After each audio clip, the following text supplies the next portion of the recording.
Like every year অসমত এইবছৰ বানপানীত মানুহৰ বৰ দুৰ্গতি হৈছে, দুৰ্যোগ হৈছে।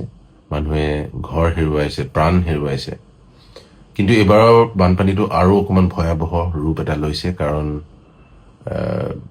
প্ৰথম কথা, নোহোৱা অঞ্চলত বানপানী হৈছে, শিৱসাগৰ অঞ্চলত বানপানী নহয়। আৰু অভাৰনাইট, ৰাতাৰাত পানী হৈছে। হঠাৎ বৰষুণ হৈ পাহাৰৰ পৰা ঢল বাগৰি আহি গাঁৱকে গাঁও উটাই নিছে। এনেই আমি দেখোঁ যে নৈখন বৰষুণ দি দি ভৰি যায়। এই কেইমাহ আমি জানো অসমত খুব বৰষুণ হয়, আৰু তাৰপিছত নৈখন ভৰাৰ পিছত পানী বাগৰি আমাৰ ঘৰে ঘৰে গাঁৱে গাঁৱে পানী বিয়পি পৰে, যিটো আমি সৰুৰ পৰা দেখি আহিছোঁ। মোৰ ঘৰতে গুৱাহাটীত প্ৰত্যেক বছৰে পানী সোমায়। কিন্তু এই যিটো ৰূপ লৈছে বানপানী, হঠাৎ বৰ বেয়া অৱস্থা মানুহখিনিৰ।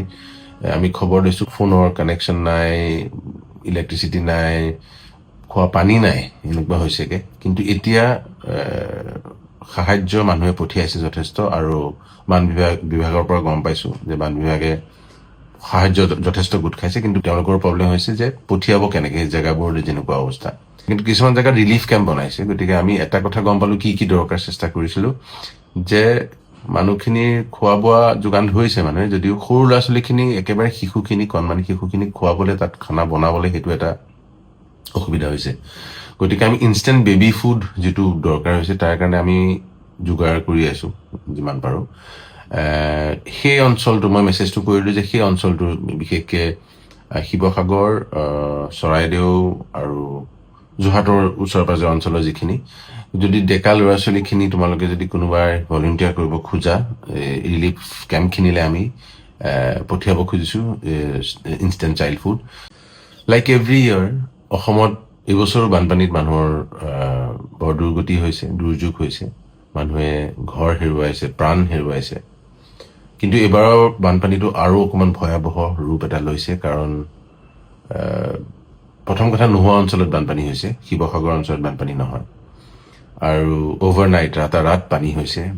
হঠাৎ বৰষুণ হৈ পাহাৰৰ পৰা ঢল বাগৰি আহি গাঁৱকে গাঁও উটাই নিছে। এনেই আমি দেখোঁ যে নৈখন বৰষুণ দি দি ভৰি যায়। এই কেইমাহ আমি জানো অসমত খুব বৰষুণ হয়, আৰু তাৰপিছত নৈখন ভৰাৰ পিছত পানী বাগৰি আমাৰ ঘৰে ঘৰে গাঁৱে গাঁৱে পানী বিয়পি পৰে, যিটো আমি সৰুৰ পৰা দেখি আহিছোঁ। মোৰ ঘৰতে গুৱাহাটীত প্ৰত্যেক বছৰে পানী সোমায়। কিন্তু এই যিটো ৰূপ লৈছে বানপানী, হঠাৎ বৰ বেয়া অৱস্থা মানুহখিনিৰ।